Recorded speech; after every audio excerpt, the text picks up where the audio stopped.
శ్రీ కాళహస్తి క్షేత్రం పంచభూత లింగాలలో వాయులింగంగా ప్రసిద్ధి. ఇక్కడ శివలింగం ముందు కదిలే దీపం వాయుతత్వానికి నిదర్శనం. శ్రీ కాళహస్తి ఆలయం ఆంధ్రప్రదేశ్లోని తిరుపతి జిల్లాలో స్వర్ణముఖి నదీ తీరంలో ఉంది.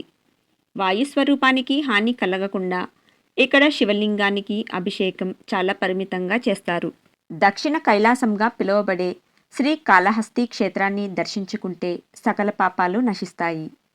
శ్రీ కాళహస్తి క్షేత్రం గురించి ఆసక్తికరమైన విషయాలు. శ్రీ కాళహస్తి అనే పేరు ఎలా వచ్చిందంటే, శ్రీ కాళహస్తి ఈ 3 పదాల వెనుక ముగ్గురు మహాభక్తుల త్యాగం ఉంది. శ్రీ అంటే సాలెపురుగు, కాళ అంటే పాము, హస్తి అంటే ఏనుగు. సాలెపురుగు గూడు అల్లి స్వామికి ఎండా వాన తగలకుండా చూసేది. ఏనుగు తన తొండంతో నీళ్లు తెచ్చి అభిషేకం చేసేది. పాము పాతాళలోకం నుండి రత్నాలను తెచ్చి స్వామికి అలంకరించేది.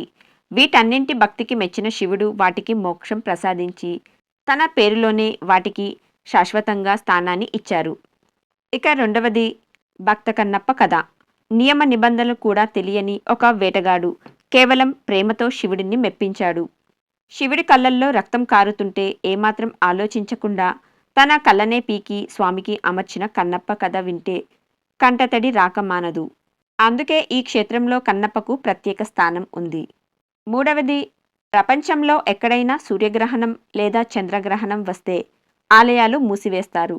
కానీ శ్రీ కాళహస్తి ఆలయం మాత్రం ఎప్పుడూ తెరిచే ఉంటుంది. ఇక నాలుగవది, గర్భగుడిలోకి గాలి కూడా వెళ్లే దారి లేకపోయినా లింగం ముందు ఉండే అఖండ జ్యోతి నిరంతరం కదులుతూనే ఉంటుంది. ఇక ఐదవది, గ్రహదోషాలతో ఇబ్బంది పడే వారికి శ్రీ కాళహస్తి ఒక వరప్రసాదం. రాహువు మరియు కేతువులకు ఇక్కడ శివుడి సన్నిధిలోనే మోక్షం లభించింది. అందుకే ఇక్కడ చేసే రాహుకేతు శాంతి పూజలు ఎంతో శక్తివంతమైనవి. స్వర్ణముఖి నదీ తీరాన వెలసిన ఈ పరమ పవిత్ర క్షేత్రం భక్తికి త్యాగానికి చిహ్నం. మీలో ఎవరైనా శ్రీ కాళహస్తిని దర్శించుకున్నట్లయితే మీ అనుభవాలను కామెంట్ చేయండి. వీడియోలు నచ్చితే లైక్ చేసి మరిన్ని ఆధ్యాత్మిక విషయాల కోసం సబ్స్క్రైబ్ చేయండి.